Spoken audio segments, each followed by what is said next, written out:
Assalamualaikum warahmatullahi wabarakatuh. Waalaikumsalam warahmatullahi wabarakatuh. Waalaikumsalam warahmatullahi wabarakatuh. Alhamdulillah, alhamdulillah, tsumma alhamdulillah. Alhamdulillahilladzi arsala rasulahu bil huda wa dinil haq liyudhhirahu 'ala ad-dini kullih walau karihal musyrikun walau karihal kafirun walau karihal munafiqun. Asyhadu an la ilaha illallah wahdahu la syarika lah wa asyhadu anna Muhammadar Rasulullah la nabiyya ba'dah. Wassalatu wassalamu ala Rasulillah Sayyidina Muhammadin wa ala alihi wa sahbihi wa mawalah. La haula wa la quwata illa billah. Amma ba'du. Para peserta wawasan kepemimpinan yang saya hormati, bagaimana yang sudah saya sampaikan pada kesempatan yang lalu, bahwa Syarikat Islam Politik atau SIP itu mempunyai program yang dulu dinamakan One Day Leadership Training, ODLT.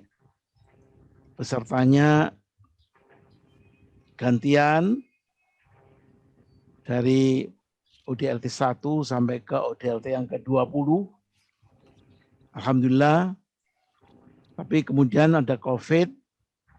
Kita kemudian tidak bisa lagi berkumpul sehingga harus dengan melalui program online.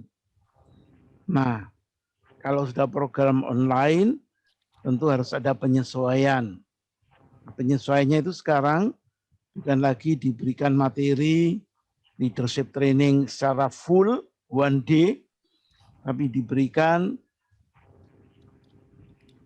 poin-poin yang strategis. Jadi ODLT online yang pertama memang merupakan pemberian materi yang mirip dengan ODLT offline yang 1 sampai 19.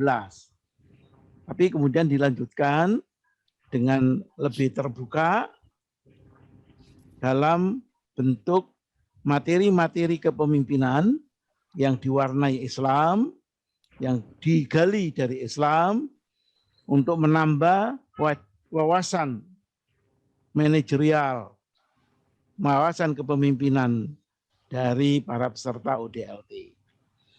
Pada kali ini, wawasan kepemimpinan yang akan disampaikan oleh Bapak Pitono itu mengenai masalah change leadership, katalis leadership.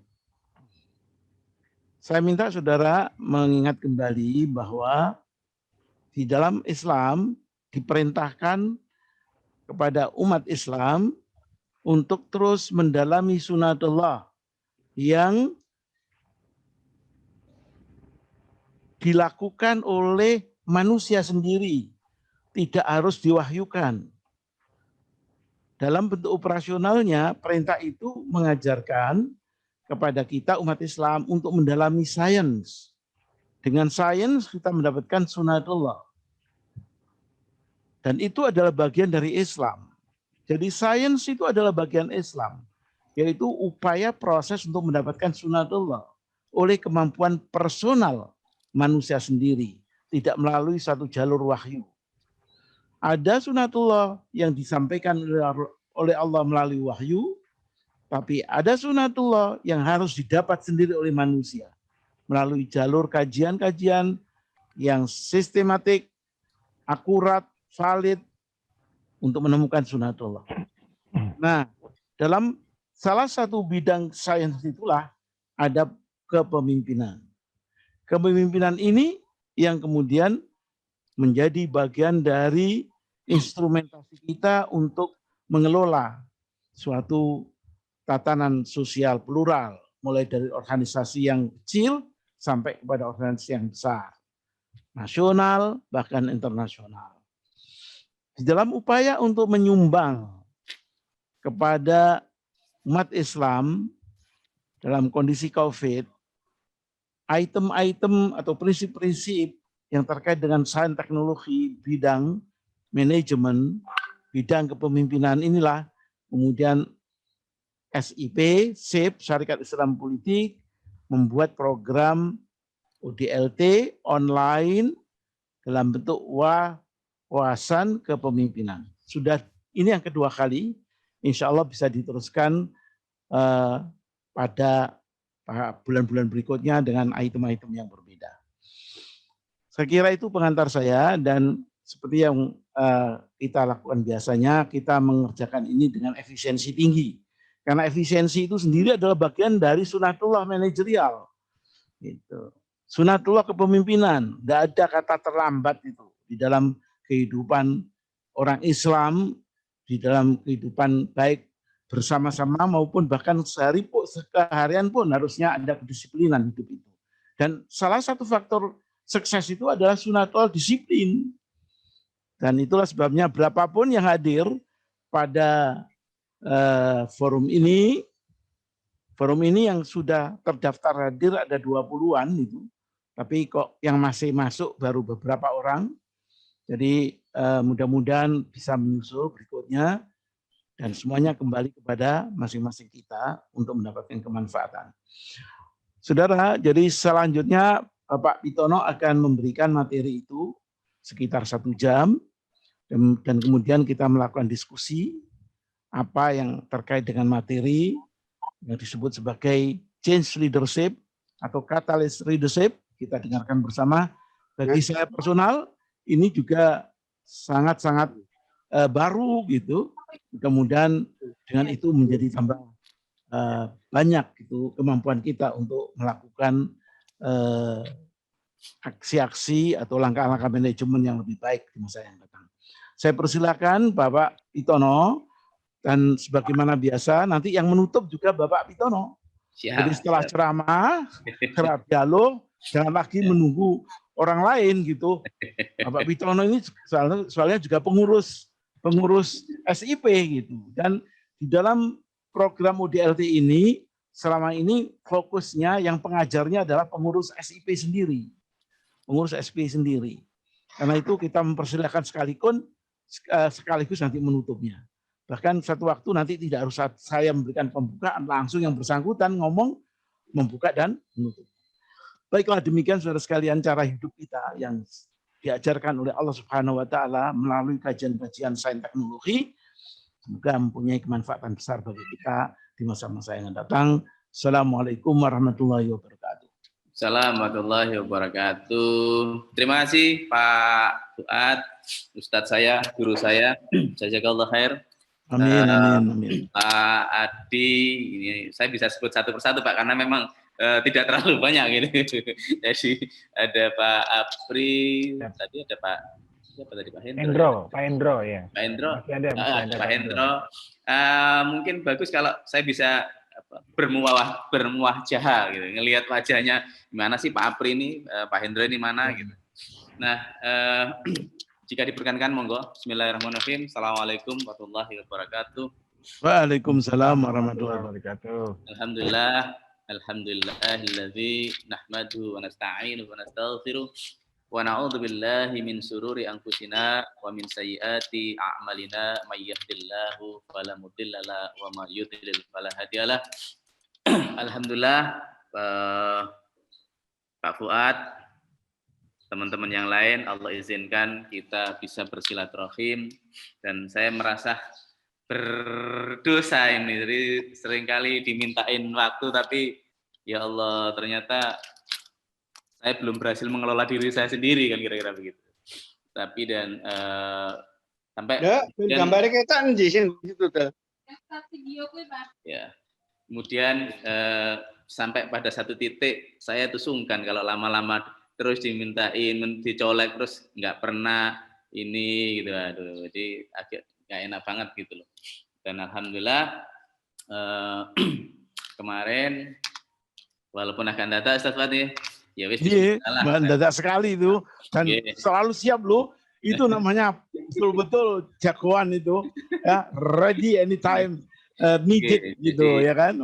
Jadi Pak Adi, Pak Kanto selamat datang. Harus belajar dari gurunya, ya. Gurunya begitu, masa muridnya ngelewer kan gitu kan gitu.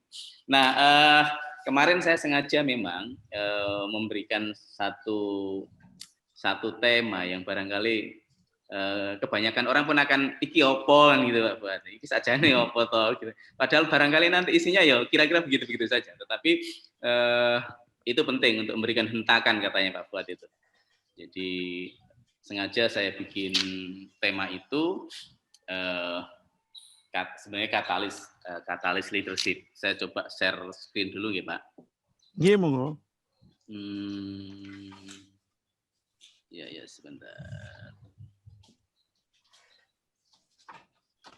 Oke, ini kayaknya. Nah, oke.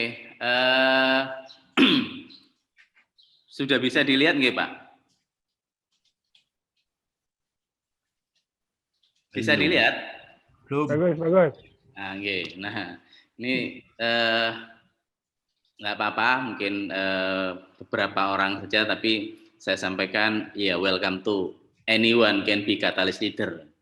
Saya tadi mau kasih bukan Ken Pak Fuad, tapi Mas gitu, karena memang hadisnya itu jelas banget gitu. Jadi kullukum ra'in wa kullukum mas'ulin an ra'iyati dan seterusnya. Panjangnya saya tidak hafal begitu. Jadi karena tiap-tiap kita ini adalah pemimpin dan setiap-tiap pemimpin akan dimintain pertanggungjawaban atas kepemimpinannya. Apakah itu kepemimpinan imam sholat, apakah itu kepemimpinan rumah tangga, bahkan juga kepemimpinan dalam sebuah negara. Ada sebuah konsekuensi yang harus dipertanggungjawabkan kan kira-kira begitu. Nah, sedikit barangkali mungkin kalau Pak Fuad sudah lumayan kenal dengan saya, gitu. Tapi kesehari-harian saya seorang konsultan di portofolionya itu di bidang CSR, investasi sosial dan sustainability. Saya juga seorang coach ya, terutama untuk leader and business coach. Lalu ya ada beberapa aktivitas profesional maupun aktivitas sosial. Nah, salah satu aktivitas sosial nih ketemu juga Pak Fuad, Pak Kanto di Serikat Islam Politik kan kira-kira begitu. Nah, seperti tadi yang disampaikan oleh beliau, ini merupakan program wawasan kepemimpinan yang ada di One Day Leadership Training Series kira-kira begitu Pak, yang dilakukan atau diinisiasi oleh Serikat Islam Politik. Nah, di sampingnya atau di depannya ada alat tulis Pak? Saya punya, saya sudah siap. Semuanya ada? Bayangkan, saya sudah siap ini. Oh gitu? Assalamualaikum. Waalaikumsalam. Ya. Ya, Bapak-bapak saya yang sudah lain ada? Di sampingnya? Pensil apa ballpoint ini? Pensil sama kertas Bapak ada? Dah. Oke. Nah, kalau ada, kapan lagi saya dalam tanda petik ngerjain para senior ini kan? Baik, saya minta tolong, Bapak-bapak, ini belum ada ibunya kan? Bapak-bapak menggambarkan siapa diri Anda sekarang. Lalu gambar yang kedua, apa cita-cita atau mimpi Bapak-bapak ke depan? Ground rules-nya adalah tidak boleh ada huruf maupun angka. Bisa dipahami, Pak? Saya kasih waktu 3 menit, karena kalau nanti lebih dari 3 menit sudah tidak genuine lagi nanti. Ya.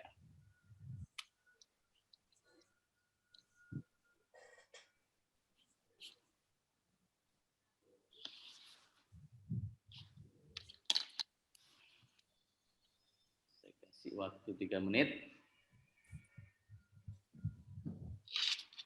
Oke.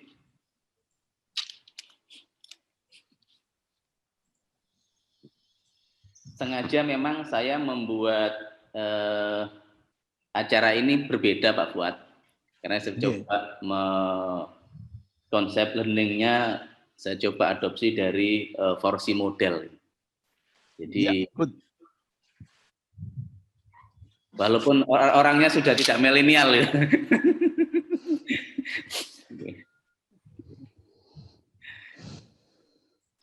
Oke. Aku Sampun? Selesai dulu.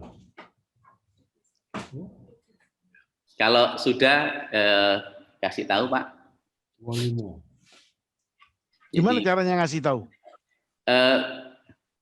sudah gitu aja atau ditulis di chat box. Oh, enggak, Dun. sudah. Sudah. Wis.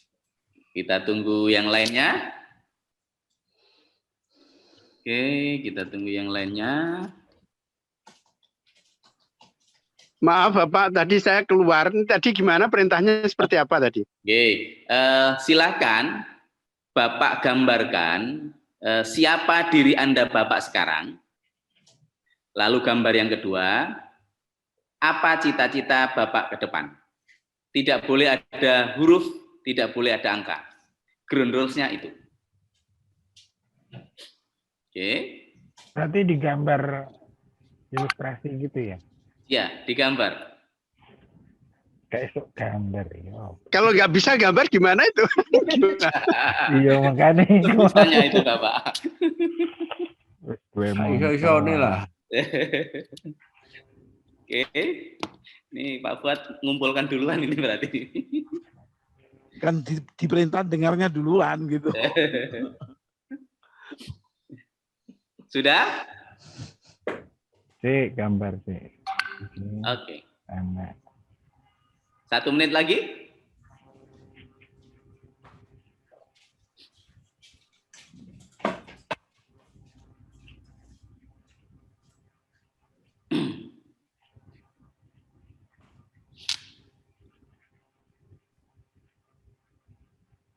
Sudah Pak?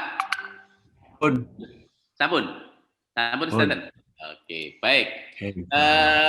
Bisa ditunjukkan di layar Pak? Masing-masing. Gantian nih. Lu ya apa cara nih? Ya apa cara? Ditunjukkan kayak gini. Ya. Oh gitu. Nah, Ya, ya. Oke. Ini Coba layar. ditunjukkan. Ini ya apa cara maksudnya? Ya, gitu. Ya, manggil siapa? Satu persatu, mesti nyatu bersamaan. Nggih, monggo. Baik. Yang saya bunderi, Ya, kelihatan. Kelihatan Baik. ya? Oh, Tidak afdol kalau saya tidak memberi kesempatan bapak-bapak sekalian untuk bicara gitu. Jadi silakan mungkin bisa yang paling muda ini kayaknya Pak Adi ya. Nah, dari Pak Adi.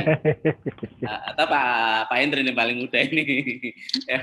Silakan ditunjukkan gambarnya sambil bisa dilihat semuanya gitu. Lalu Anda jelaskan apa itu maksudnya gambar 1 dan apa maksudnya gambar 2. Silakan. saya dulu ya. Ya, silakan Mas Adi. Saya gambar pertama ini kondisi sekarang.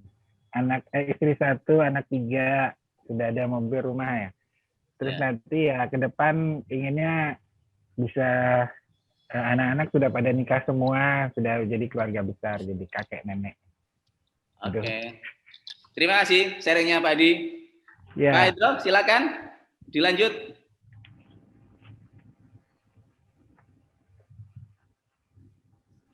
Kebetulan saya belum siap gambar tadi itu. Tapi kalau saya ngomong aja boleh. Nggak boleh. Ini menyalahi perintah ini. Mohon maaf ini. Digambar dulu Pak. Saya tak geser ke Pak Fuad. Pak Fuad silakan Pak Fuad. Iya. Jadi ini gambar saya. Nggak tahu saya bisa kebaca enggak, saya tidak yakin ini. Yang saya berikan bunder itu. Yang pertama itu adalah saya kecil ditemani oleh beberapa orang dan saya gede ditemani oleh banyak orang. Itu aja. Jadi saya kecil ditemani oleh banyak orang dan yang berikutnya saya jadi gede ditemani oleh banyak orang. Nah, gitu. Monggo. Saya kira itu ya. Terima kasih Pak Fuad. Pak siapa tadi satunya selain Pak Hendro? Aku Pak Kanto. Aduh, ini soalnya ngapunten. Ini tidak kelihatan semua ini, Pak. Silakan Pak Kanto. Ini gambar saya. Lihat. Pak Prianto. Mana Pak Kanto belum nampak ini gambarnya. Wajahnya Pak Kanto Kameranya kelihatan belum ini. dihidupkan Pak Kanto. Kameranya nggak dihidupkan. Waduh Pak Kanto ini apa ini? Kau coba kalau kamera. Wah, donudel kamera total. Gitu tuh. Kamera silangnya di Oh iya betul. Ya, sip. Ini ya. Gimana? Ini gambar saya. Ya paling tidak akhir-akhir ini sebelum saya pensiun macam-macam. Saya kan biasa menghadapi orang Nggih. kantor gitu ya. Nggih. Punya staf, kasih bimbingan gitu. Nggih. Yang ke depan kepingin saya lebih banyak orang akan saya hadapi di lapangan misalnya itu. Artinya saya ingin menggerakkan orang banyak ini. Good. Itu saja. Siap. Nggih. Atur nuwun, Pak. Pak Hendro sudah bisa share? Belum. Sampun. Belum. Mohon maaf. Nggih. Baik, Bapak-bapak sekalian, ketika tadi saya minta menggambar, apa respon dari bapak-bapak sekalian? Oh, Tidak bisa gambar. Nggak bisa gambar. Maksudnya. Lalu apa lagi dari yang mungkin yang lain? iya. Ya saya menggambar pokoknya ada kepala, ada badan, ada meja karena menghadapi orang biasanya. Ya. Pagi absen gitu.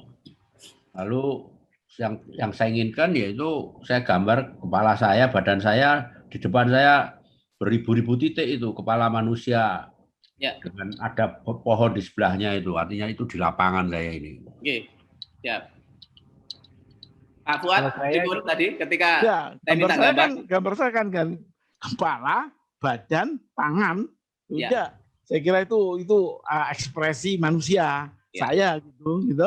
Terus titik-titik itu orang-orang di sekitar saya, orang-orang yang saya dalam jangkauan saya, dalam komunikasi saya. Gitu. Yang akan datang sama, hanya saja kepalanya saya gedikan, ya badan sama tangannya nggak bisa gedikannya sedikit aja. Dan Ya. lebih banyak orang sekitar saya.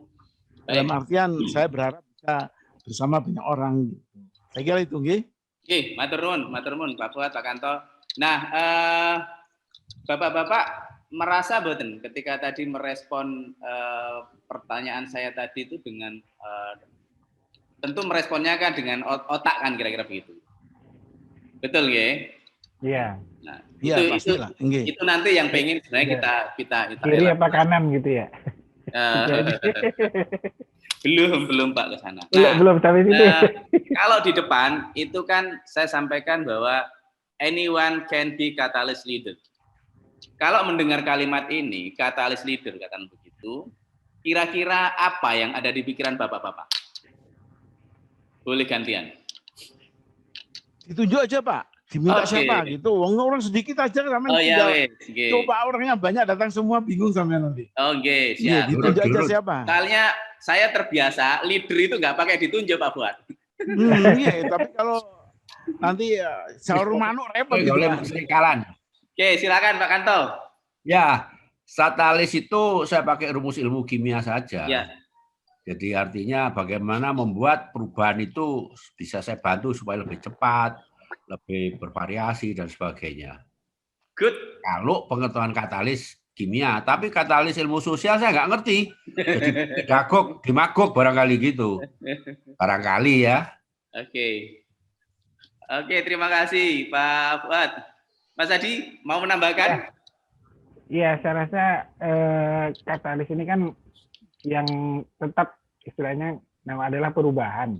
Jadi seorang leader harus siap menghadapi berbagai perubahan dan dia harus bisa jadi agen dari perubahan itu sendiri agar tidak dikendalikan. Kalau dia leader berarti dia harus bisa mengendalikan perubahan itu agar perubahan itu sesuai dengan apa yang menjadi visi dan misi dia, apakah organisasi atau hidup atau sebagainya.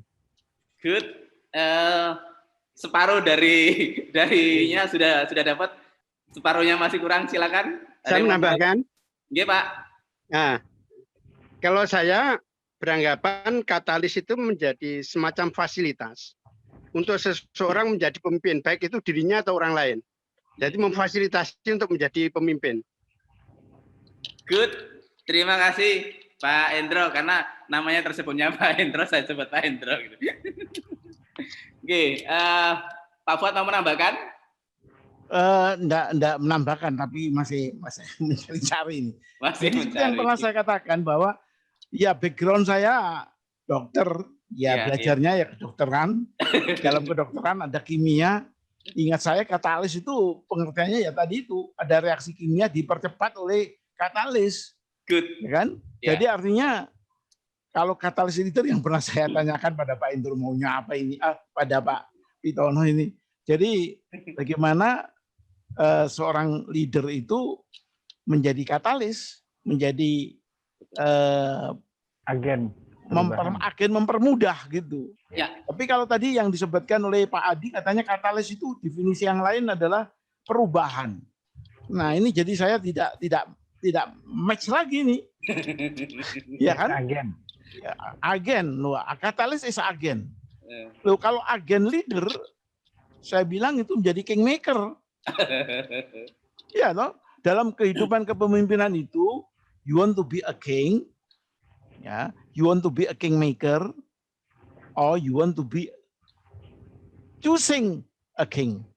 Good. Jadi 3 alternatif itu yang terkait pada diri manusia. Jadi saya nggak tahu di mana letak katalis leader itu. Ya. Ya, Ya, kan? Terima kasih Pak Fuad, Pak Adi, Pak Kanto sudah memberikan pandangannya, Pak Hendro. Ada 2 keyword memang di sini, ada katalis dan leader. Tetapi masing-masing keyword saya pikir tidak perlu kemudian kita detailkan keywordnya seperti apa. Nah, dari yang disampaikan oleh bapak-bapak tadi, kira-kira seperti itu. Jadi seorang katalis leader adalah seorang pemimpin yang memang siap dengan perubahan dan menciptakan pemimpin baru dengan siap dengan perubahan pula. Bapak-bapak sekalian, hari ini atau barangkali 9 bulan yang lalu, kita suka atau tidak suka dipaksa untuk men-speed up agar kita bertransformasi pada digital transformasi. Kira-kira begitu Mas Adi ya? Ini Mas Adi karena digital transformasi ini adalah hal yang sangat mutlak harus ada ketika kita sedang menghadapi revolusi industri 4.0. Nah, itu mutlak. Yang semula kita ODLT-nya offline Pak Fuad nggih. Tiba-tiba kita harus online. Yang semula pengajian kita offline tiba-tiba harus online. Nge-Zoom. Lalu banyak hal yang kemudian berubah. Cara bekerja kita, cara berkomunikasi kita, bahkan muamalah kita banyak sekali mengalami perubahan-perubahan. Artinya, jika leader itu tidak punya kemampuan untuk melakukan sebuah perubahan dan menciptakan sebuah leader yang baru yang siap dengan perubahan, maka barangkali kita tidak membutuhkan leader yang tidak seperti itu. Nah, saya harus hati-hati memang ketika bicara di depannya Pak Fuad, Pak Kanto, teman-teman yang lain. Ini para saintis gitu. Jadi kalau saya tidak masuk dengan saintisnya, wah ini nanti kurang afdol lah gitu.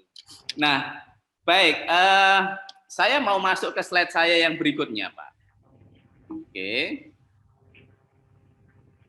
Nah, Pak, kira-kira ketika muncul slide seperti ini, apa yang ada di pikiran bapak-bapak? Yang satu ngomongnya ruwet, terus ditata jadi tertata. Yang satu ngomongnya ruwet, yang satu menerimanya langsung ditata sehingga menjadi sesuatu yang normal. Jadi mudah dicerna. Mudah dicerna. Pak Dokter, ya. Pripun? Kalau saya lihat, ya, saya dipengaruhi oleh perception itu sudah ditulis soalnya. Jadi jawabnya saya bahwa apa yang saya katakan belum tentu orang lain mengerti gitu. Saya bilang kebo, dia bilang kambing gitu, angkapannya. Saya kira itu. Yes, Pak Umar. Ya, orang berpikir ruwet sama orang yang berpikir sistematis. Orang yang berpikir ruwet dan orang yang berpikir sistematis. Tetapi mereka terkoneksi. Terkoneksinya ini menurut saya tergantung itu. mana yang menang, mana yang kalah ini. Jangan-jangan yang bagus pemikirannya bisa terjerumus menjadi ruwet juga di akhirnya. Apalagi sebaliknya yang ruwet bisa terpengaruhi, akhirnya dia menjadi tertata itu cara berpikir berwutnya itu. Jadi interaksi itu juga tidak boleh dilupakan selain identitas masing-masing. Baik, terima kasih Pak Fuad. Pak Umar, apa pandangannya panjenengan? Pak Abdullah Umar? Durene gak nguwoh. Mungkin belum diklik itu. Sudah. Baru mulai. Pripun Pak? Alhamdulillah. Assalamualaikum warahmatullahi wabarakatuh. Waalaikumsalam. Ini kan gambar yang bisa bermacam-macam penafsiran, Pak. Kalau Pak Fuad mengatakan satu berpikir ruwet, yang satu sistematis. Nah, padahal itu terhubung. Terhubung dalam arti berkomunikasi. Kalau berkomunikasi mestinya masing-masing kan punya persepsi. Masing-masing punya pendapat. Nah, itu saya belum mengerti kok bisa kemudian menjadi ruwet melawan sistematis karena ya itu karena belum itulah perlu katalis. Itu perlu katalis ya. Di dunia bisa terjadi apa saja itu. Halo. Halo.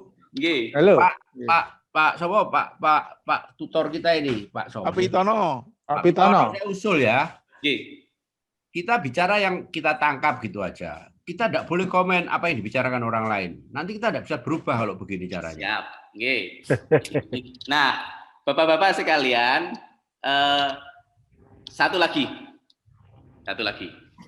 Coba dilihat gambar ini. Siapa yang melihat gambar ini bergerak sebagian, bergerak semua, atau berhenti semua? Saya berhenti semua. Berhenti semua. Ada yang bergerak, ada yang berhenti, tergantung fokusnya. Ada yang berhenti. Kalau saya ke kiri, ke yang pinggir, dia bergerak ke yang kanan. Berputar. Pak Fuad? Ini mata tua ini, jangan lupa loh. Mata tua itu 80 tahun. Lihat ini tidak bergerak lah. Tidak bergerak. Enggak ya, berhenti. Bapak-bapak sekalian, dari 2 slide tadi, ternyata banyak pandangan. Di satu sisi tadi ada yang bilang gambar yang tadi itu ini satu orang yang berpikir sistematis, satu orang yang berpikir ruwet. Kemudian ada juga yang berpikir bahwa ya itu is persepsi gitu katanya Pak Kanto tadi. Sama juga ketika di gambar ini. Di gambar ini ada yang bilang ini bergerak semua, ini bergerak sebagian atau ini diam sebagian. Artinya apa? Artinya kita memang tidak boleh menjudge sesuatu dengan persepsi kita.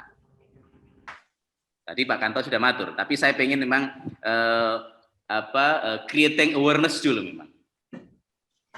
Jadi kita tidak boleh kemudian mempersepsikan diri kita sendiri atau apalagi mempersepsikan orang lain, gitu. Nah ini poin penting dari 2 slide saya tadi. Nah saya ingin masuk sedikit agak ke sains. Ini kalau bicara dokter Pak Kanto, Pak Fuad pasti akan sangat familiar dengan 4 pusat pemrosesan utama atau dominannya otak. Yang saya ingin memulai bicara dari hal yang paling dasar. Saya tidak akan bicara terkait dengan kognitif, behavior misalnya begitu, atau akhlak ya, yang nanti akan menjadi tema besok pagi Pak Fuad. Akhlak. Betul. Nah, itu penting itu besok. Nah, ini nanti ada kaitannya. Nah, menurut penelitian terbaru dan ini yang dirilis oleh MyBrain, otak kita itu dibelah jadi ada depan, yaitu prefrontal cortex, kemudian ada left hemisphere, kemudian di foto ya apa ya? brain. Gambar gitu. Nah, Foto screen toh Pak? nah ini tadi sebenarnya saya mengkaitkan dengan pertanyaan ketika Bapak tadi saya minta untuk menggambar, responnya akan seperti apa. Nah, di sini nanti akan ada penjelasannya. Jadi kalau di otak depan kita atau di prefrontal cortex itu memang akan sangat terbiasa dengan konseptual.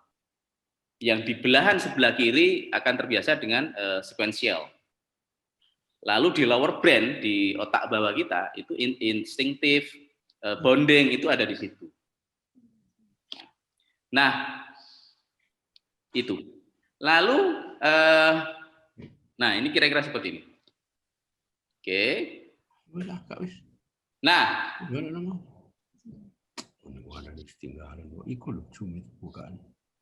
oke. Lalu, dari empat tadi itu, otak kita ini kan secara sentesis itu kan bergerak bersama-sama dan saling keterhubungan. Nah, ini sebenarnya kondisi sangat kondisi yang sangat dasar. Layernya di bawahnya kognitif, layernya di bawahnya di bawahnya behavior. Jadi ini adalah kecenderungan otak kita merespon sesuatu. Energi terbesar kita, motivasi terbesar kita untuk melakukan sesuatu. Nah, dari belahan otak tadi itu, yang belahan sisi kiri depan kombinasinya disebut reasoning. Ya. Lalu di depan, belahan depan dan belahan sebelah kanan secara sentesis disebut spontaneous. Kemudian belahan sebelah kanan dan lower brain itu jatuhnya ke feeling. Nah, kemudian yang di sebelah kiri, sisi kiri, belahan kiri dan lower brain itu jatuhnya spesifik. Nah, saya sebenarnya pengen kita akan lihat kira-kira nanti Bapak sekalian itu mengenali dirinya akan ada di kuadran yang mana, atau ada di pusat dominannya ada di mana. Nangkep Pak? Ya. Nah, ini kalau urusannya saintis saya harus belajar ke beliau ini. Nah, coba kita lihat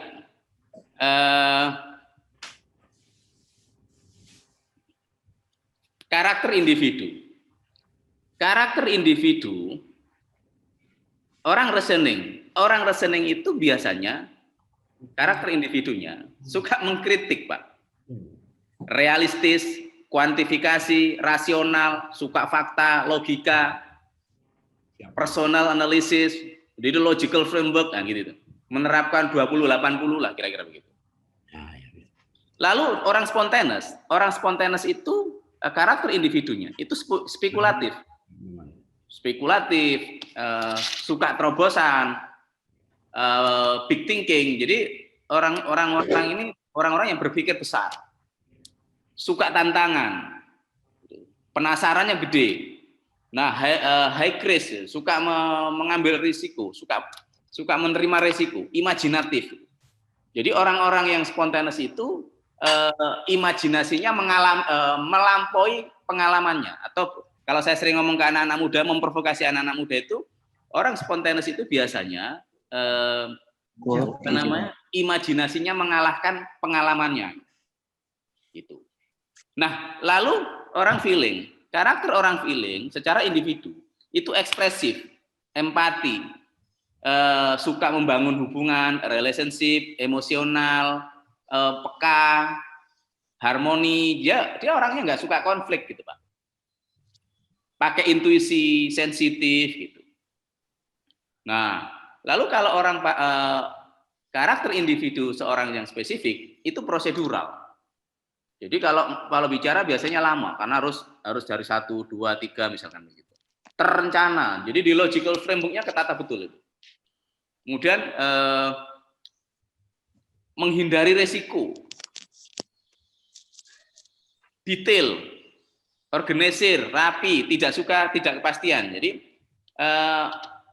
jangan sekali-kali misalkan bicara dengan orang spesifik, kemudian oke, nanti kita akan ke sana hari ini ya. Dia masih belum puas itu.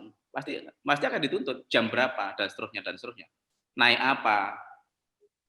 Kita akan ketemu siapa? Kan kira-kira begitu. Nah, dari sisi karakter individu seperti itu. Nah, lalu dalam konteks percakapan bagaimana? Seorang reasoning lebih cenderung menggunakan fakta, objektif, kata yang digunakan logis dan rasional. Itu orang reasoning. Kadang memang memaksakan pendapat. Pokoknya kudu ngene. Nah, orang spontaneous biasanya dalam percakapan itu menggunakan kiasan. Kadang-kadang samar, kata-kata yang digunakan seringkali bijak potensi, konseptual, dan mudah dialihkan. Ngomong apa gitu, kemudian dialihkan ke ngomong apa, dia bisa sangat mudah. Lalu orang feeling itu menggunakan perasaannya, subjektif, menggunakan istilah rasa dan intuisi, ingin merasakan empati dari pendengar. Jadi ini orang yang sangat enak banget kalau misalkan dijadiin curhat itu, orang feeling itu pasti nyenengin, sehingga orang feeling itu temennya banyak, Pak. Nah, yang berikutnya adalah spesifik. Nah, baperan, tapi bukan baperan yang gimana gitu, bukan ya nanti. Ya. Lalu spesifik. Spesifik ini pasti dia menggunakan data dan detail, dia lebih detail. Lalu bicaranya dengan kalimat panjang, gitu, seolah-olah apa ya? Kayaknya kalimatnya panjang, tersusun rapi, terencanakan, dan kata-kata yang digunakan cenderung aman, perencanaan, proses. Dia kalau lagi dengerin sesuatu dia nyimak banget. Ini dalam konteks percakapan. Jadi active listening-nya sangat kuat kalau orang spesifik. Nah, bahkan saat belanja saja, Pak. Saat belanja itu orang reasoning itu akan bicara terkait dengan fungsi. Orang mau beli baju misalkan begitu, untuk apa? Fungsinya bagaimana? Biayanya berapa? Praktis enggak? Gunanya bagaimana? Nah, diskon enggak, kira-kira begitu gitu. Nah, kalau orang spontaneous, dia akan belanja begitu, ya yang baru, ada gadget baru, oh dia pengen dapat, yang menarik, yang inovatif ya, karena dipengaruhi oleh tadi cara berpikirnya, bagaimana dia merespon, image unik gitu.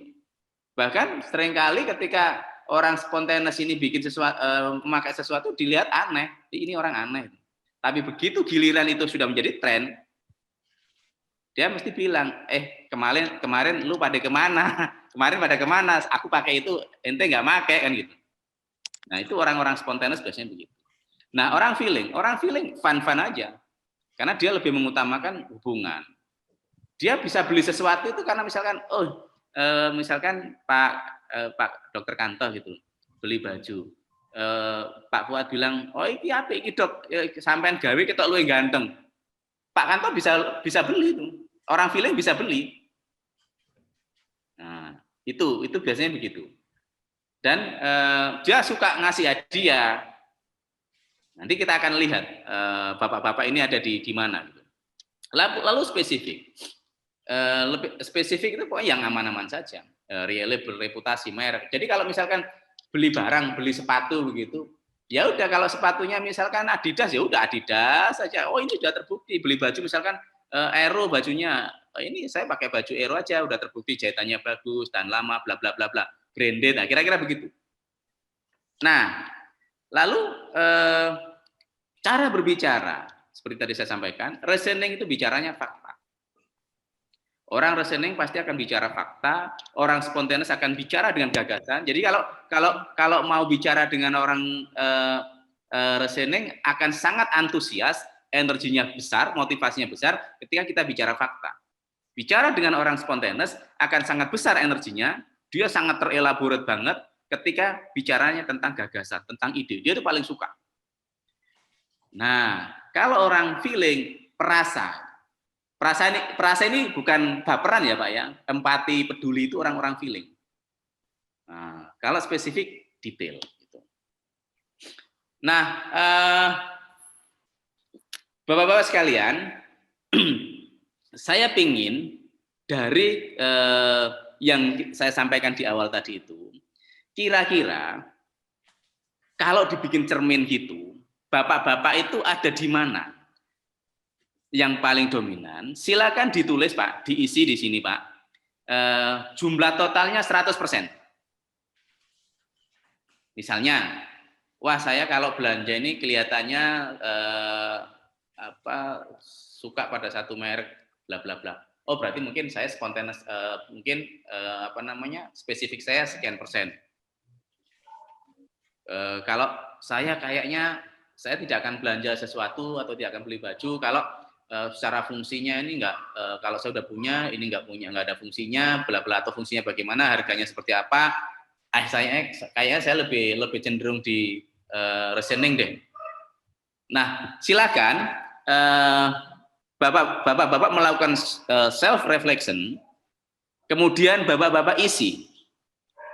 Kira-kira spontaneous saya sekian, kira-kira reasoning saya sekian, feeling saya sekian, spesifik saya sekian.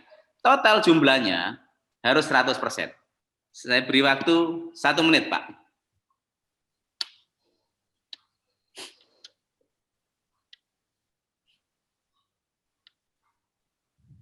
Oke.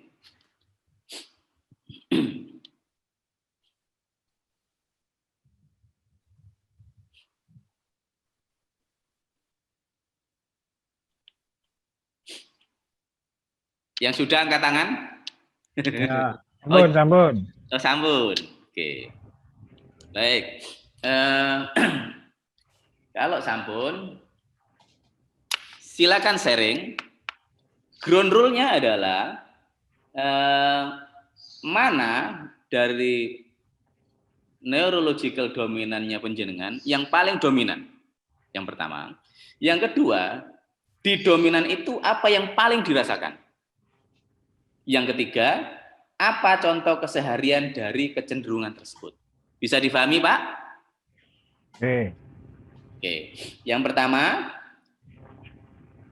sharing. Saya, Pak. Ya, saya ulang dulu ya. Yang dari 4 dominan ini atau 4 neurological dominan ini, yang paling dominan yang mana? Nilainya berapa? Yang pertama. Lalu di dominan itu apa yang paling dirasakan? Kemudian yang ketiga, apa contoh-contoh keseharian dari kecenderungan tersebut? Saya, Pak. Oke, silakan Pak. Sopo, aku ya. Jadi saya bagi 4 itu paling tinggi di spesifik saya. Spesifik, ya.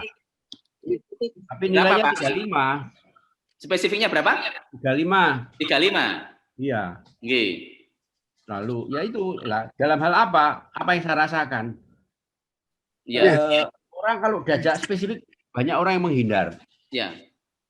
Jadi misalnya saya mengalami, kalau saya tanya mana laporan saya, enggak dijawab datang, tapi jawabnya kemarin saya masih repot Pak gitu. Itu yang saya alami sehari-hari itu. Gitu. Baik. Terima kasih Pak Dokter Saripun. Yang lain Pak? Saya. Oke, Mas Adi silakan. Saya lebih ke reasoning. Reasoningnya berapa? 35 lah ini. 35. Lainnya? Spesifik 30, spontan 25, yang feeling 10. Oke. Silakan. Yang reasoning ya contohnya sehari-hari ya, kalau misalkan mau belanja gitu, misalkan ya istri atau anak ini fungsinya apa, untuk apa? Yang kemarin kan masih atau yang kemarin kan masih bagus, ngapain harus beli lagi gitu loh. Atau kalau saya punya barang, saya ini selama fungsinya masih ada, di sepatu katakanlah, selama fungsinya masih bagus, belum sampai rusak banget, ya pakai sepatu itu terus nggak akan beli lagi walaupun ada model bagus macam-macam.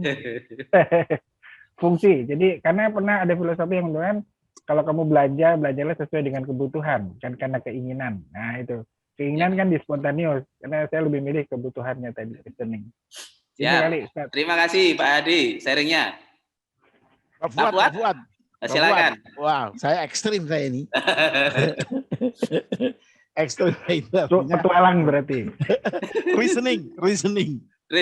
Oh, dan tidak tanggung saya kasih 60. Wah. Iya. Ya. Jadi yang lain terus sedikit gitu saya bilang. Itu ada alasan bagi saya. Iya. Gitu.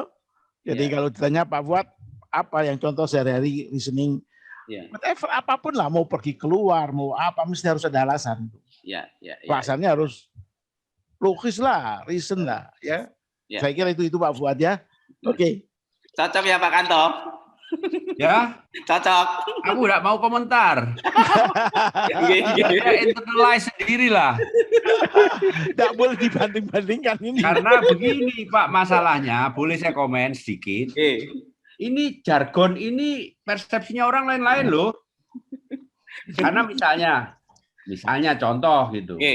Apa sih rilis apa misalnya antara spesifik dan reasoning? Pak Fuad itu kalau menurut saya spesifik.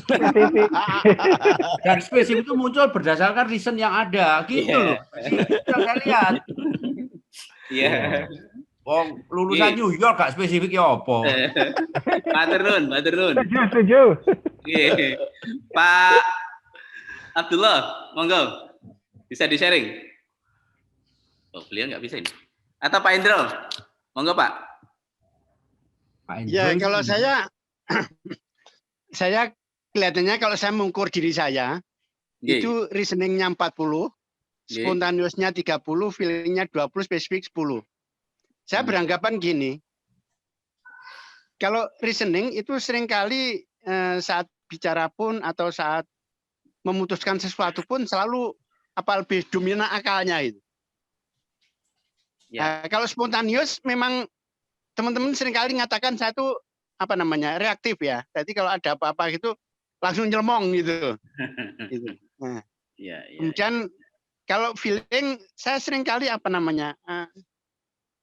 gimana ya itu apa yang bisa kita lakukan untuk dia seperti itu. Umpamanya apakah itu bisa dianggap sebagai feeling atau enggak? Kalau spesifik saya cenderung tidak peduli lah. Enggak terlalu detail ya. Baik. Kira-kira itu, apakah itu benar alasan seperti itu? Apakah saya reasoning atau sebenarnya apa feeling? Tapi penilaian saya seperti itu kira-kira. Terima kasih.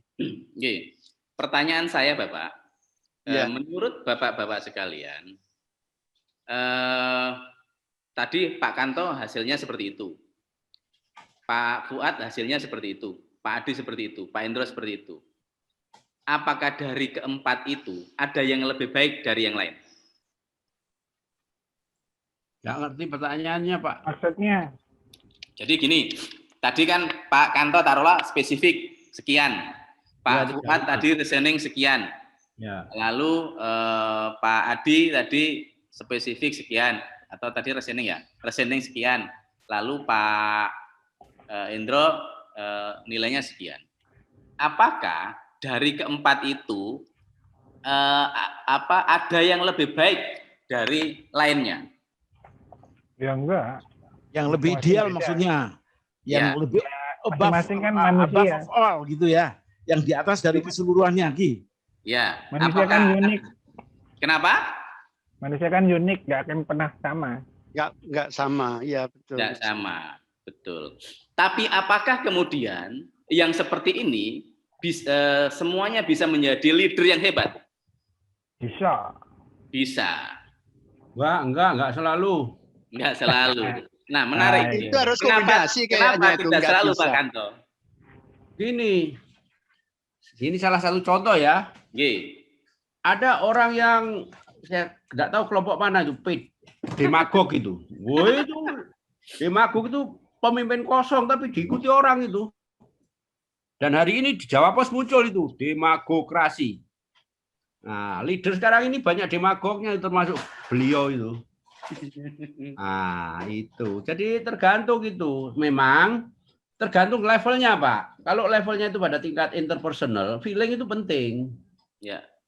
Itu. Kalau Ya. di tingkat apa? Di tingkat medium gitu misalnya, ya tergantung juga antara spesifik dan reasoning gitu. Saya kalau ngomong spesifik sama istri saya gak diterima omongan saya ini gitu loh. Tapi kalau saya bilang ya wes ya apa enake baru, oh ya wes kok gimana gitu loh Pak. Jadi tergantung di level mana dari community kita. Lalu kemudian juga yaitu konsep ini saya kira ya bagus untuk kita aware siapa kita. Cuma saya tadi mau tanya, orang yang demagog itu di sebelah mana di Matrix ini gitu loh. Jadi banyak ini politisi yang demagog ini. Terima kasih. Nggih, matur nuwun Pak Kanto. Nah, apa yang tadi disampaikan oleh Bapak-bapak itu benar. Jadi profil tadi yang dimiliki oleh Pak Fuad itu tidak lebih baik dari yang dimiliki oleh Pak Adi. Atau sebaliknya, profil yang dimiliki oleh Pak Adi tidak demikian lebih baik dari Pak Fuad. Tidak. Karena ini sesungguhnya adalah ya sudah ini anugerah yang diberikan oleh Allah Subhanahu wa taala kepada kita ya seperti ini. Nah, tapi tadi saya tanya sudah, apakah misalkan orang dengan spontaneous misalkan gitu. Atau begini, dulu pernah ada salah satu CEO, salah satu telco, Pak. Atau begini, saya ubah. Kalau dari tipe-tipe orang seperti ini, menurut Bapak-bapak sekalian, yang punya potensi jadi seorang leader yang baik itu yang mana? Atau yang leader yang hebat yang mana? Tergantung rakyatnya, Pak. Oh, Indonesia sekarang dipimpin demagog kok, kepilih kok. Nah, ayo. Jadi tidak bisa sesederhana itu. Yang spontaneous dan reasoningnya seimbang. Sekarang ya, saya contohnya sekarang. Saya dengar dari masyarakat. Begini katanya, siapa Pak sing menang? Ya pasti nomor loro katanya gitu. Loh Pak, sembako nih gak karu-karuan. Katanya gitu coba. Itu real lapangan loh ya. Nah, itu tadi Pak, neurological dominannya merespon. Kenapa yang dua menang kan langsung sembakonya keren ini. Tapi begini, rakyat itu. Lagi. Ya, artinya rakyat kan juga manusia yang punya neurological dominan kata maksud saya. Nah, banyak literasi memang membuktikan bahwa sesungguhnya siapapun dengan anugerah yang seperti apapun, dia bisa menjadi apapun yang dia kehendaki dengan sangat baik. Perbedaannya adalah energi, motivasinya, preferensinya yang berbeda. Orang yang punya otak dominannya itu spontaneous untuk menjadi seorang pemimpin yang baik, berbeda caranya dengan orang reasoning. Saya itu kebetulan ini kedua anak saya itu yang satu itu dominan spontaneous, Pak. Yang dua itu dominannya di feeling. Itu udah kelihatan. Kalau bicara leadership, bicara ide-ide itu kelihatan banget. Malah kadang-kadang saya kalau memprovokasi dia, Mas, kamu itu menurut ayah, kamu punya kecenderungan kuat banget di feeling. Artinya kalau seandainya kamu nanti jadi seorang leader, sampai misalnya dia itu mau pindah kerja saja itu anak buahnya itu gondeli Pak, nangis-nangis. Itu dia punya peluang untuk itu. Lebih besar energinya dibandingkan misalnya dengan orang spontaneous. Nah, yang menarik adalah yang saya tampilkan di sini ini itu mengkombinasikan antara sains, antara psikologi dan fisiologi, Pak. Nah, jadi apakah ini bisa berubah nanti? Kecenderungannya tidak bisa berubah. Apakah kemudian orang yang awalnya cenderung spontaneous, apakah nanti bisa berubah menjadi orang feeling? Tidak. Perubahan hanya bisa terjadi ketika misalkan ada sesuatu yang sangat luar biasa. Misalkan benturan, kecelakaan, pokoknya yang sampai hal-hal yang sangat luar biasa lah gitu. tadi sudah disinggung Pak Kanto. Apa sih sebenarnya untungnya, value-nya, manfaatnya ketika kita tahu ini? Ketika kita tahu seperti ini, maka kita akan melakukan self-reflection. Lalu kemudian kita tahu, oh ternyata tibae aku iku ngene toh. Nah, saya balik sedikit ya tadi. Mas Adi tadi itu kan dominan, rationing sama spesifik. Nilai terendahnya itu yang di mana, Mas? Feeling. Feelingnya berapa? Berperasaan 10. Nah, artinya dalam melakukan sesuatu memang ketika tahu seperti itu, Mas Adi kan tahu bahwa oh ternyata potensial blind spot saya ada di feeling. Iya. Ketika kita tahu potensial blind spot kita ada di feeling, maka sebenarnya ketika kita menjadi seorang leader, apakah dalam kantor, apakah dalam negara, misalkan begitu, maka dia bisa mengantisipasi itu, Pak. Oh, misalkan kalau orang spontaneous itu kan mikirnya gagasannya besar macam-macam, tapi dia punya blind spot mungkin di daerah spesifik, Pak Kanto. Spesifik. Jadi kalau diajak detail itu dia tidak akan terlalu nyaman. Ya. Tapi apakah dia bisa? Bisa saja. Tapi energinya tidak akan sebesar yang teman-teman punya dominan di spesifik. Lalu bagaimana pemimpin yang seperti ini? Ya maka dia harus belajar. Di samping dia harus belajar, dia naruh orang yang kira-kira orang itu spesifik yang bisa menjadi penyeimbang dia untuk membalancing kespontaneousnya tadi itu. Karena ibaratnya orang spontaneous itu kan ngegas terus itu. Nah, orang spontaneousnya ngegas terus itu, Pak. Nah, orang spesifiknya lah yang ngerem. Kalau dalam sebuah perusahaan gitu misalkan. Nah, saya ini percaya atau tidak percaya itu menarik. Jadi saya tuh sempat hitung, Pak. Saya sama istri gitu. Loh, saya di sini. Ternyata qadarullah, istri itu hasilnya itu lawannya saya. Artinya kalau saya spontaneous itu, istri saya itu yang dominannya itu di feeling. Di spesifik. Dan beberapa case saya coba, misalkan ada teman-teman gimana? Ya betul. Jadi kalau misalnya suaminya itu reasoning, ternyata istrinya feeling atau sebaliknya. Gitu. Qadarullah ini subhanallah gitu. Karena saya kadang-kadang ya Allah luar biasa sekali. Pak Fuad lah ini gimana Pak Fuad? Sudah jam 11 ini. Ya padahal slide saya memang, masih banyak. Nggih, monggo saya kira diteruskan saja sampai ada yang menyerah gitu. Tapi menurut saya nih kalau berhenti harus dipersingkat ya uraiannya. Oke, sehingga ya. titik-titik nilai yang bisa diambil itu bisa kita maksimalkan gitu. Silakan. Ini masih pembukaan sekali nih, Pak. Nah, walaupun nanti ada seri 2 loh Mas Bitono. Oh, siap. Ini ada penjelasan nanti. Ya, dilanjutkan nanti. Kalau ini misalnya sampai zuhur lah, kita harus selesai zuhur ini. Baik.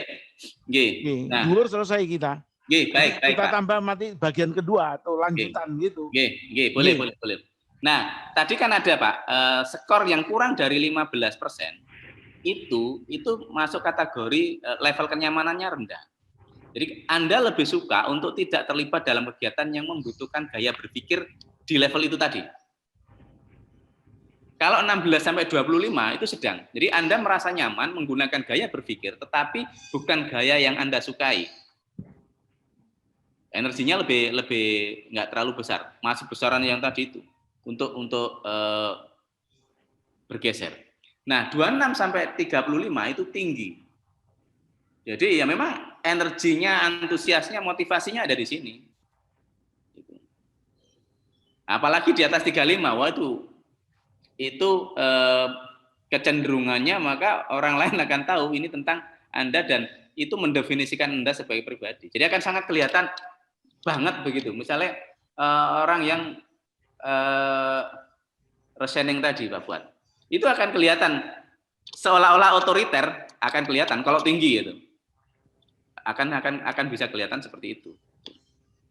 Nah, tapi kan ketika kita tahu seperti ini, ya kita lakukan self awareness, kemudian kemudian kita koyong ini, lalu berarti aku harus bagaimana agar lebih baik lagi kan.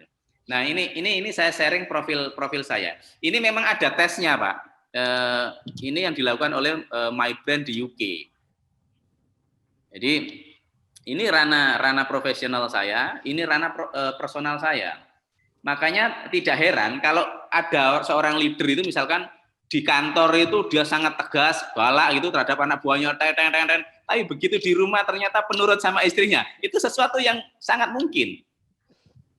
Karena memang ada ilmunya, betul. Dan dulu kan orang suka dibully kan, di kantor aja gayanya kayak iya di rumah ternyata cemen. Ternyata enggak gitu. Ternyata itu kekuatan kita. Saya itu kalau bicara bisnis itu profesional, saya di spontaneous, Pak. Bicara ide-ide, harus bikin ini, begini. Itu kesukaan saya. Nah, saya tanya sekarang misalnya. Setuju betul, Pak? Kalau Bapak saya ajak bisnis dengan penghasilan sebulan 5 miliar, bagaimana, Pak? Mau. Coba, saya ingin tahu jawabnya. Mau. Yang mau Pak Mas Hadi? Ya. Oke. Pak Fuad? Enggak. Mesti soro itu pekerjaan. Pak Kanto? Passive income. Pertanyaan yang belum pernah terpikir memang. Kepinginnya punya bisnis sendiri yang 5 miliar itu. Kalau diajak orang barangkali mikir-mikir ya. Siap. Nah, yang ingin saya katakan adalah sebenarnya ketika bapak-bapak melakukan decision itu mengambil pilihan atau tidak, itu sesungguhnya kan tadi otak merespon. Spontan akan merespon. Ya. Ya, responnya itu mesti harus kalau nggak ada reason nggak dulu ya, ada reasoningnya. Betul. Nah, betul. Kalau orang reason, nanti dulu. Ini bisnisnya apa? Nah, tadi Pak Kanto kan bilang, nanti dulu. Bisnisnya apa? Kalau saya peluang tangkap dulu, gitu kan. Nah, orang spontaneous akan bilang tangkap dulu gitu. Nah, orang spesifik nanti dulu. Ini bisnisnya halal atau haram? Timnya nanti bagaimana? Masih panjang mikirnya. Tapi kalau orang spontaneous dia langsung. Itu peluang. This is opportunity, gitulah kira-kira begitu. Nah, itu sebenarnya kan sama ketika misalkan mohon maaf, kita misalkan nyebrang di jalan. Tiba-tiba ada mobil kencang. Nah, kita akan lari kan, Pak? Nah, ketika kita merespon itu, kita kan tidak akan berpikir kaki kanan dulu atau kaki kiri dulu. Yalah, pasti. Nggih, mboten. Mboten kan? Nah, sama, Pak. Ketika kita bicara konteks kecenderungan ini atau dominan ini juga akan begitu. Otak kita akan merespon seperti itu. Dan itu adalah sesuatu yang memang azali, yang memang Allah anugerahkan kepada kita. Itu kira-kira. Nah, di dunia ini ternyata, Pak, orang yang single dominan itu hanya ada 2%. Jadi cuma punya kecenderungan satu, yang dominannya misalkan, tadi kalau Pak Fuad tadi kan cerita, saya reasoningnya sekian gitu kan, dan itu kan tinggi banget itu. Itu biasanya cuma ada 6%. Tapi kalau yang double dominan, itu ada 63% risetnya. Kalau yang tiga-tiganya dominan itu 18%, kalau empat-empatnya itu hanya 17%. Biasanya seperti itu. Nah, saya ulang lagi, ketika kita mengetahui semua itu, ujungnya adalah bagaimana kemudian itu menjadi self-reflection kita. Lalu kita kemudian bersyukur dengan itu, lalu kita melakukan sesuatu yang memang lebih baik. Akan memudahkan kita better komunikasi. Bagaimana kita melakukan komunikasi yang baik. Ngaten nggih, Pak? Ya. Nah, bagus. Nah, itu poin pentingnya. Itu poin pentingnya. Nah, lalu setelah kita tahu diri kita itu seperti ini, Pak, kita ingin menjadi seorang leader yang baik, seorang leader yang memang mampu menghasilkan leader, begitu, maka tantangan terberatnya di mana, Bapak, kira-kira? Bentar. Pertanyaannya itu, kita menjadi leader atau kita akan menyiapkan leader? Kita menjadi leader yang baik, dan kita menyiapkan leader yang baik, itu tantangannya ada di mana? Kalau kita sudah menjadi leader, beda dengan kalau kita mau menyiapkan orang menjadi leader. Saya kira itu sesuatu yang berbeda itu. Kalau kita Oke. sudah menjadi leader, mungkin kita memperbaiki diri untuk bagaimana. Tapi Ya, kalau kita ingin menyiapkan leader, kita akan memberikan yang kriteria yang the best untuk orang itu. Gitu. Arahnya ke sana. siap. Jadi mungkin pertanyaannya mungkin perlu dibagi dua itu kalau dimaksudkan ya. Oke, itu pandangannya Pak Fuad dan itu Saya sekarang. ya silakan Pak Kanto. Jadi yang bagus ya seimbang itu tempatnya itu. Karena kontekstual kan semua situasi itu. Jadi misalnya kalau saya ngomong sama istri saya enggak bisa spesifik. Harus pakai feeling dan bersifat spontaneous tadi. Betul. Jadi ya terserah karena seorang leader itu seharusnya harus waspada. Betul. Katanya juga misalnya di Al-Qur'an, siapa yang kau hadapi kan gitu. Betul. Betul, Pak. Betul. Dan misalnya sekarang ya contoh lain Pak ya, Bapak teman-teman lain yang saya alami sendiri. Misalnya sekarang kenapa ada orang yang jadi juara ski misalnya, ada juara macam-macam yang hebat. Apa itu Rossi itu. Yeah. Kalau menurut analisis neurolinguistic programming itu karena orang tahu spesifik titik-titik dari perbuatan itu. Yeah. Dan dia ikuti perbuatan itu mesti dia menangnya gitu loh. Ya. Nah itu hanya sebagai tambahan yang saya ketahui. Ya, betul. Makanya tadi ketika kita tahu profil kita, sebenarnya kita bisa menggunakan kapan harus kita bisa gunakan. Tadi Pak Kanto juga sudah singgung kapan saatnya saya harus menggunakan spontaneousnya. Orang akan bijak Pak. Kapan menggunakan logika reasoningnya, kapan akan menggunakan feelingnya. Tetapi sesuatu yang sudah dasar itu ya sudah seperti itu gitu. Tapi kemudian kita bisa memanage diri kita sendiri, memanage respon otak kita. Itu yang terpenting sebenarnya poinnya. Sehingga kita bisa komunikasi dengan baik. Nah, tadi saya bertanya, ketika kita ingin menjadi seorang leader yang baik atau menjadikan seorang katalis leader atau menghasilkan calon leader yang baru, secara spesifik tadi kan atau tidak mengarah pada salah satunya, Pak Fuad ngendikan tantangannya adalah di diri kita sendiri. Saya tidak terlalu paham asbabul nuzulnya surat itu, tapi ketika ada surat yang innallaha la yughayyiru ma biqaumin hatta yughayyiru ma bi anfusihim. Apakah ini related terhadap konteks ini? Saya sih membacanya insya Allah. Nah, artinya sesungguhnya ya sudah kita melakukan perubahan. Tapi bagaimana kita melakukan perubahan? Bagaimana kita merubah diri kita sendiri? Kalau kita merubah follower kita, tentu kan kita juga harus mengetahui bagaimana profilnya si follower kita. Lalu untuk kita bisa mendrive dia menjadi seorang leader yang baik, kan tentu bagaimana kita akan bisa berkomunikasi dengan melihat itu. Nah, begitu ya Pak. Jadi tantangannya adalah di diri kita sendiri. Itu tantangan terberatnya. Pak, boleh sedikit? Monggo. Begini, ayat yang disebutkan tadi surat apa itu? Okay. Itu dikomentari secara bagus oleh Kiai Syakur Yasin. Jadi ada salah penerjemahan di akhir kalimat itu. Jadi dia bilang kita menerjemahkannya kan kita berubah kalau kita merubah diri kita. Katanya Pak Syakur Kiai Syakur Yasin dari Cirebon itu mengatakan itu mestinya terjemahnya kita itu berubah kecuali Allah mengendakinya. Jadi tolong nanti dicek Pak itu di videonya ada itu. Terima kasih, maaf. Tadi saya sudah beri headline tadi itu. Iya. Nah, seringkali ketika kita ingin merubah, barangkali agak kesulitan kita akan menemukan formulanya. Nah, ini ada namanya formula of change. Ini bukan rumus matematika benar begitu Pak Kantong ya? Tapi ini namanya formula of change. D kali V tambah A harus lebih besar dari R. Ada yang tahu kira-kira D itu apa Pak? Demand. Yang lain? V itu value. FA? Nggak tahu saya. R itu. Pak Tamsari. Respons. Oke. Mas Adi? Ini terkait dengan change.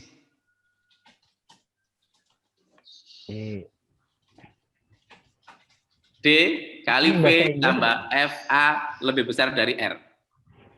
Value D. Aduh, no idea. Lanjut. Lanjut. Ada ide?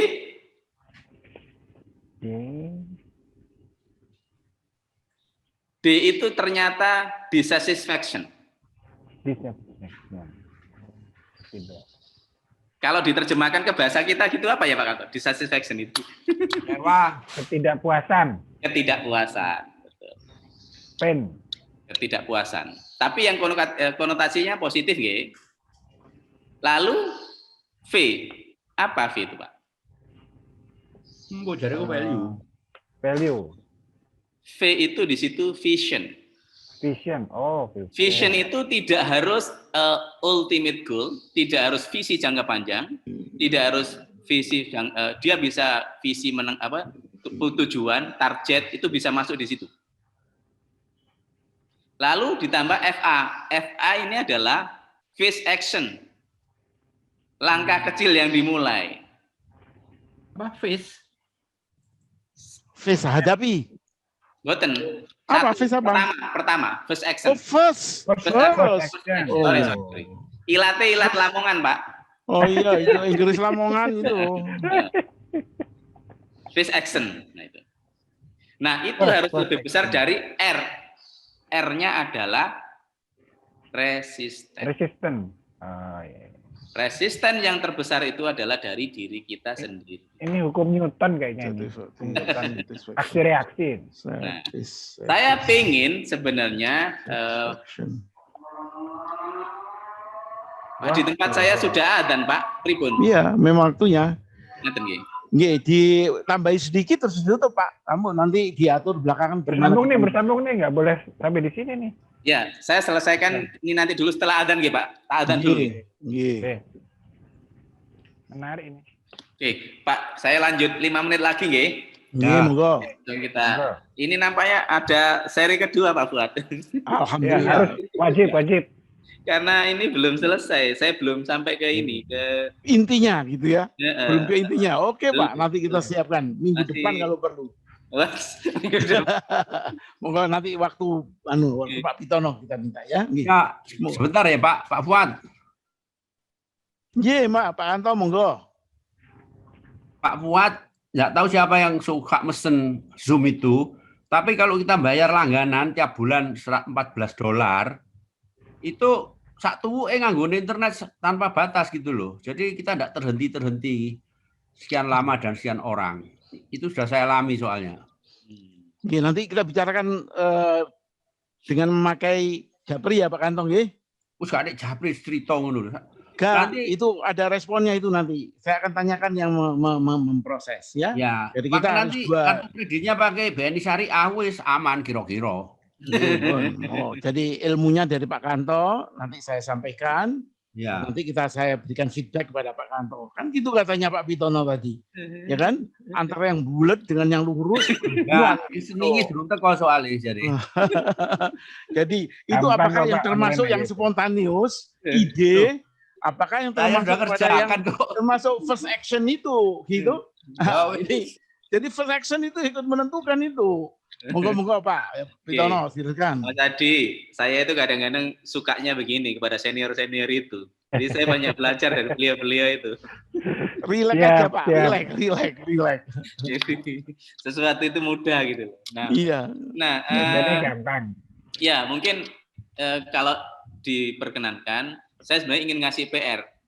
Jadi yang D kali V tambah FA lebih besar dari R itu silakan ditulis sebanyak-banyaknya D-nya apa, atau minimal 2 lah. Karena D itu nanti butuh, lalu ada konsekuensi divisinya, ditambah phase action-nya. Nah, harus lebih besar dari resisten. Resisten ini apa? Sekilas saya singgung resisten, Bapak. Resisten ini apa? Ternyata resisten ini adalah, karena tadi tantangan terbesarnya adalah dari kita sendiri. Tantangan terbesarnya adalah automatic negative thoughts. Automatic negative thoughts. Thought. Ya, automatic negative thought. Ya. Thoughts, ya. Ini terima kasih dikoreksi Inggris USA. Nah, jadi itu mental block itu enggak istilahnya ya? Salah satunya. Salah satunya ya. Salah satunya. Jadi kan menurut research itu tiap hari kita itu mengeluarkan pikiran kita itu 80 ribuan atau 60 ribuan, 80 ribuan average begitu. Nah, 60% itu negative thoughts. Nah, jadi kalau kita ingin melakukan perubahan dengan tadi kita sudah punya D-nya seperti apa, distraction-nya apa, vision-nya bagaimana, langkah pertamanya seperti apa, itu harus lebih besar dari resistennya, harus lebih besar dari negatif automatic negative thoughts-nya. Aku bisa. Nah, itu berarti itu semut nggih Pak ya, semut ya. Jadi jadi kalau semakin banyak semutnya kan semakin mengganggu gitu. Nah, apa itu ants-nya itu? Ya di masing-masing orang banyak banget. Gitu. Bisa jadi misalnya seorang dosen gitu, sama atasannya dipromosikan jadi dekan. Wah, saya belum mampu, saya belum saatnya, saya kan begini begitu. Nah, itu adalah salah satu automatic negative thoughts. Nah, lalu bagaimana cara mengelola automatic negative thoughts? Cara membunuhnya bagaimana? Ini nanti saya kedua ini kayaknya panjang lagi. Nah, panjang lagi. Karena saya janjinya cuma 5 menit. Tadi rupanya sudah siap-siap menerima tantangannya. Janjinya cuma 5 menit karena ini di jam laptop kan kurang 2 menit, nggih. Jadi bagaimana cara membunuh atau killing ants-nya? Nah, itu Byron Katie ini memberikan tips. Yang pertama, apakah ants itu benar? Lalu, apakah Anda yakin bahwa itu benar? Misalnya, saya kan nggak mampu. Apakah hal itu benar? Apakah Anda yakin bahwa Anda tidak mampu itu benar? Lalu apa reaksi Anda? Apa yang Anda rasakan? Apa yang Anda pikirkan? Apakah sekaligus itu langsung bisa dibunuh? Pengalaman tidak bisa langsung. Ada proses. Lalu kita balik cara berpikir kita. Bagaimana jadinya Anda tanpa pikiran itu? Bagaimana kalau Anda tanpa pikiran Anda tidak mampu?